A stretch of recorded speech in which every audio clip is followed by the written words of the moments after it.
जवा मुस्लिम तदब्बुर भी किया तूने, वो क्या कर दूं था तू जिसका है एक टूटा हुआ तारा।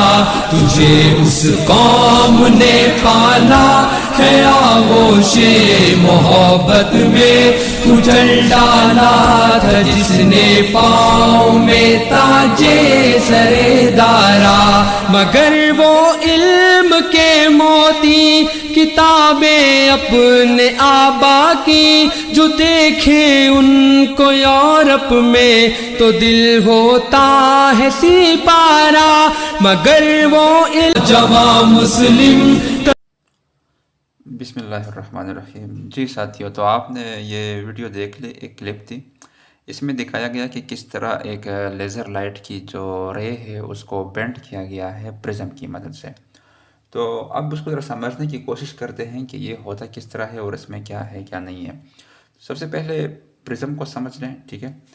प्रिज्म हमारे पास एक तिकोन शक्ल का शीशा होता है, ठीक है। इसके 3 साइड तिकोन के होते हैं और ये सरफेस साइड जो है ये रेक्टेंगुलर होती है, ठीक है, मुस्ततील होती है। तो इसमें होता क्या है, इसमें होता ये है कि इसमें 2 फिनोमेना होते हैं। एक तो इसमें लाइट मतलब एयर से होती हुई इस सरफेस से टकराने के बाद प्रिज्म में इंटर होती है, और दूसरा स्टेप ये होता है कि लाइट रे जो है वो प्रिज्म में ट्रेवल करती है और दूसरी साइड से निकल जाती है, ठीक है। तो एक दफ़ा हमारे पास लाइटर मीडियम या रेयर मीडियम से जो है लाइट रे इंटर हो रही है डेंसर मीडियम में यानी प्रिज्म में। फिर प्रिज्म डेंसर है और एयर जो है वो लाइटर है या रेयर मीडियम है। तो दूसरा स्टेप ये होता है कि लाइट रे प्रिज्म में ट्रेवल करने के बाद, एक डेंसर मीडियम में ट्रेवल करने के बाद एक लाइटर मीडियम में या रेयर मीडियम में इंटर हो जाती है। तो ये दोनों फिनोमेना हम इस वीडियो में चेक करेंगे, ठीक है। इसके साथ साथ ये हमारे पास एक प्रैक्टिकल भी है क्लास 9th का, कि क्लास 10 का प्रैक्टिकल है, sorry. To trace the path of a ray of light through glass prism and measure the angle of deviation. इसमें हम क्या करेंगे, इसमें साथ साथ हम एंगल ऑफ डिविएशन भी फाइंड आउट करेंगे। एंगल ऑफ डिविएशन का मतलब ये होता है कि लाइट रे जिस एंगल से इंटर होती है उसी एंगल से ये आउट नहीं जाती है, बल्कि कुछ वेरिएशन होती है और उस वेरिएशन को हम एंगल ऑफ डिविएशन बोलते हैं। तो चलिए स्टार्ट करते हैं प्रैक्टिकल। अगेन हमें यहाँ पर जो है आपको एक पेपर शीट की ज़रूरत होती है, 4 जो है आपको ड्राइंग पिन की ज़रूरत होती है, 4 आप पेपर पेन का इस्तेमाल करते हैं, और इसके साथ साथ जो है एक अदद डी भी इस्तेमाल किया जाता है एंगल फाइंड आउट करने के लिए। अब इन ड्राइंग पेन्स का काम यह होता है कि जिस सरफेस के ऊपर आपने ये शीट रखी हुई है जिस पर आप ड्राइंग बना रहे हैं, तो इसको आप फिक्स कर लें ताकि ये हिले ना। आपके प्रैक्टिकल के दौरान जो है अगर आपसे पेज इधर उधर हो सकता है तो उससे बचने के लिए हम क्या करते हैं, यहाँ पर पेपर पेन का इस्तेमाल करते हैं। मैंने कॉपी रखी हुई है, आप कोई ड्राइंग बोर्ड भी इस्तेमाल कर सकते हैं। 4 आपने ये लगा लेनी है 4 कॉर्नर्स पर। इसके बाद क्या करना है कि आप प्रिज्म ले लें, ठीक है। ये मैंने इस तरह रख लिया है और आप इसकी बाउंड्री ड्रा कर लें, ठीक है।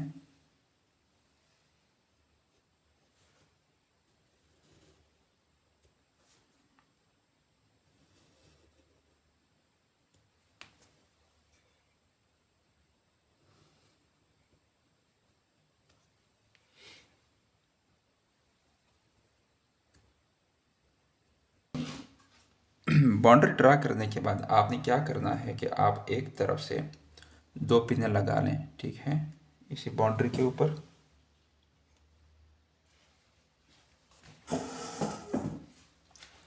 लेकिन मैं इस साइड पर इन पिनों को लगाऊंगा।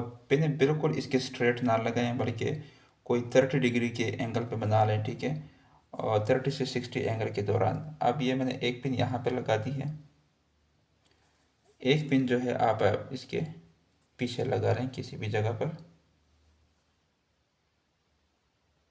स्ट्रेट लगा लें तो और भी अच्छा होगा।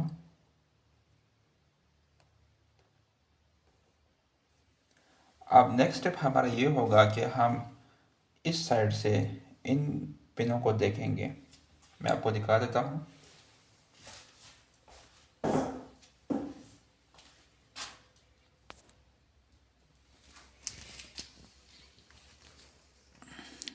ये दोनों पिनें हमें नज़र आ रही हैं, ठीक है, आपको क्लियर नज़र आ रहा होगा। ये तो ठीक है, ये जो है वो आउटसाइड है, लेकिन हमने क्या करना है, हमने इनको प्रिज्म के अंदर देखना है, ठीक है। अब ये दो पिनें मुझे नज़र आ रही हैं, ठीक हो गया है। अब अगर हम इसको इस एंगल से चेक करें, अब दोनों अलग अलग नज़र आ रही हैं, ठीक है। एक जो है आपके पास ये है और दूसरी ये है, लेकिन हम एंगल ऑफ साइड इस तरह रखेंगे कि ये दोनों एक दूसरे के पीछे आ जाएं। यहाँ पर जब हम आते हैं तो इनके जो नीचे पिनें लगी हुई हैं ये बिल्कुल एक दूसरे के पीछे आ गई हैं, ठीक है। और एक ज़रा टेढ़ी है इसलिए बाहर नज़र आ रही है, अगर ये आप स्ट्रेट लगाएंगे तो ये बिल्कुल इसके पीछे आ जाएगी। अब हमने क्या करना है, एक तीसरी पिन इसी डायरेक्शन में लगानी है कि ये दो हमें नज़र ना आ जाए।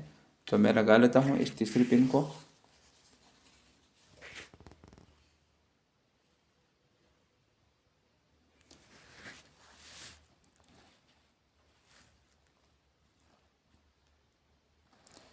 ये पोजीशन ज़्यादा सूटेबल आ रही है, ठीक है, तो मैंने इस पर जो है ये पिन लगा दी है।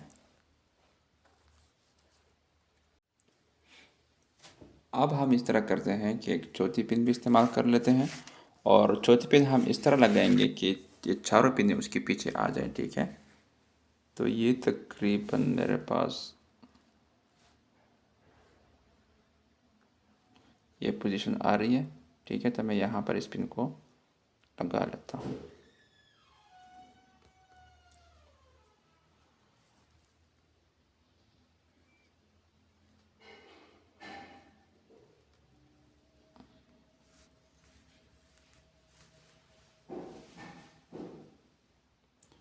ठीक है, बिल्कुल ये पोजीशन स्ट्रेट आ रही है।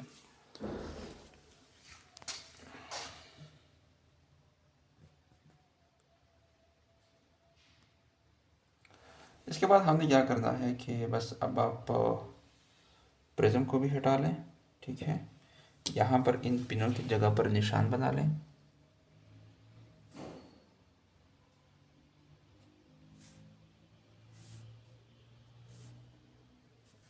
इसके बाद इनको भी हटा लें।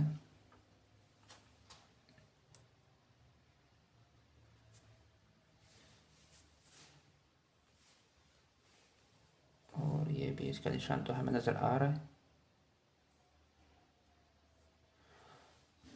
अब आपने स्केल लेना है और एक लाइन ड्रा करनी है जो कि इन दोनों को लाइनों को आपस में मिलाए और फिर होते होते प्रिज्म की बाउंड्री के पास पहुंच जाए।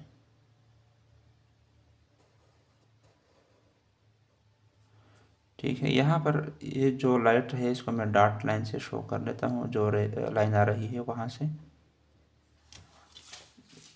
यहाँ पर आपने क्या करना है कि इन दोनों को भी एक लाइन खींचनी है जो इन दोनों को आपस में मिलाए और वो स्ट्रेट प्रिज्म के बाउंड्री तक पहुँच जाए। यहाँ पर पहुँचने के बाद अब इसको डॉट डॉट कर लें। ये जो दो पॉइंट हैं इनको आपस में मिला लें।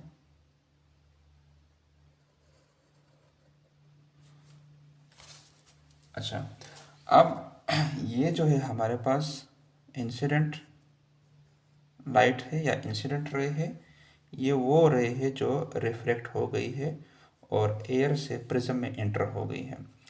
यहाँ पर क्या हुआ है कि यहाँ पर प्रिज्म से फिर ये लाइट इधर गई है, ठीक है, एयर में एंटर हो गई है, प्रिज्म से निकल चुकी है। दूसरा स्टेप आपका ये होगा कि आप लोगों ने यहाँ पर 90 के नॉर्मल लाइन खींचनी है, यानी 90 डिग्री का एक लाइन खींचना है।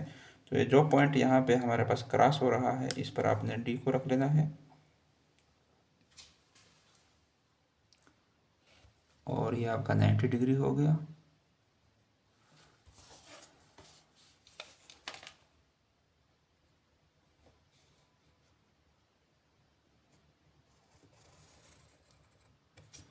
ये आपकी नॉर्मल लाइन है, इसको ज़रा सा मज़ीद आगे ले आते हैं।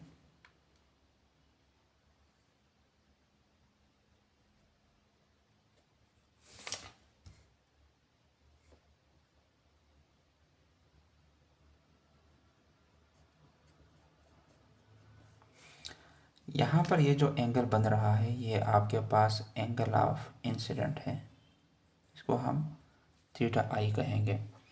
इसके बाद यहाँ पर हमने क्या करना है, इस सरफेस पर भी हमने एक नॉर्मल लाइन खींचनी है, ठीक है। तो अगेन प्रोटेक्टर को इसके ऊपर रख लें,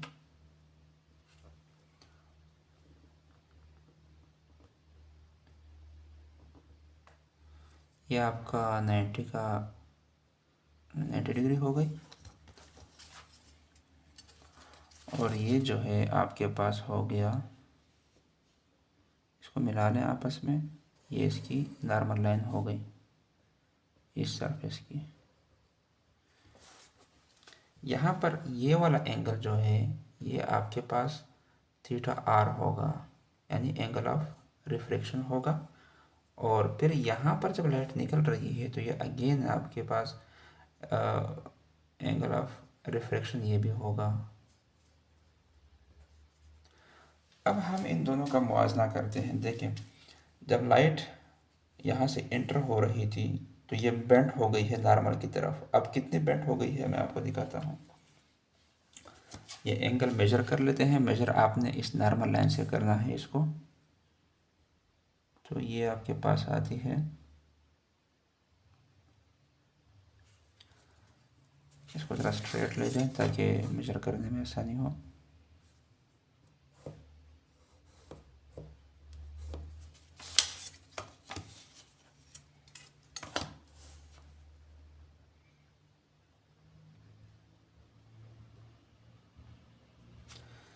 यह हो गया 10, 20, 30, 40, 50, 10, 20, 30, 40, 50, 51। एंगल ऑफ इंसिडेंट जो है आपके पास वो 51 डिग्री आ रहा है। तो मैं इसको यहाँ पर भी नोट कर लेता हूँ, 51 डिग्री। अब जब ये यहाँ पर एंटर हो रहा है तो इस एंगल को देख लेते हैं कि ये कितना एंगल है।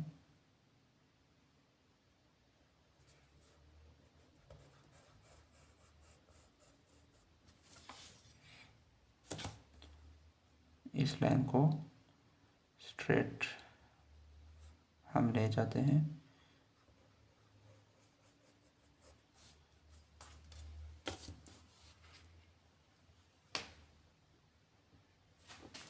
अब ये इस 90 के साथ हमने इसकी एंगल लेनी है, यहाँ से काउंट करना है इस लाइन को, ये जो आ रही है, ठीक है। तो ये होगा आपके पास 10, 20 और ये तकरीबन आ रहा है 28। थीटा आर जो है आपके पास 28 डिग्री आ रहा है। ये आपके पास थीटा आर जो है वो 28 डिग्री हो गया। तो देखें, एंगल ऑफ रिफ्रैक्शन जो है वो छोटा हो गया है। क्यों? क्योंकि हम रेयर मीडियम से डेंसर मीडियम में इंटर हुए हैं। ठीक हो गया। इसके बाद यहाँ पर जो एंगल बनती है, ये वाली जो एंगल होती है, ये इस एंगल को हम एंगल ऑफ डिविएशन बोलते हैं। ठीक है। तो ये हमारे पास क्या हो कि इसको हम ज़रा स्ट्रेट कर लेते हैं।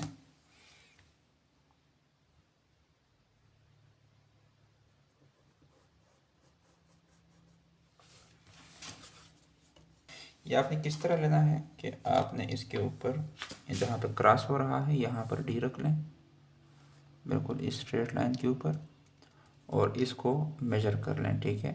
तो ये आपके पास आ रहा है 10, 20, 30, 40, 41, 42, 43। एंगल ऑफ डिविएशन जो है वो आपके पास आ रही है 43 डिग्री। ये हमारे पास हो गया है 43 डिग्री। तो क्या कर रहा है, ये प्रिज्म जो है इस लाइट रे को 43 डिग्री पर डिविएट कर रहा है। ठीक है, उसको बेंड कर रहा है।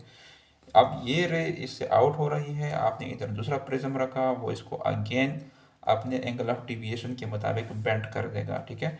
ये लाइट इस तरह आनी थी लेकिन इस तरह प्रिज्म की वजह से नहीं आई। ये लाइट यहाँ से होते हुए जैसे प्रिज्म से टकराई तो स्ट्रेट हो गई, और यहाँ जब निकली तो अगेन बेंड हो गई, नॉर्मल लाइन से दूर चली गई। तो ये एंगल जो है आपके पास एंगल ऑफ डिविएशन कहलाता है। उम्मीद है अभी आपको इस फिनोमेना की समझ आ गई होगी और आपको हमारी वीडियो भी पसंद आई होगी। आपसे गुजारिश है कि हमारा यूट्यूब चैनल सब्सक्राइब करें ताकि हम इस तरह आपके लिए अच्छी अच्छी वीडियोस पेश करते रहें। वीडियो देखने का बहुत बहुत शुक्रिया। Thank you so much. अल्लाह हाफिज़।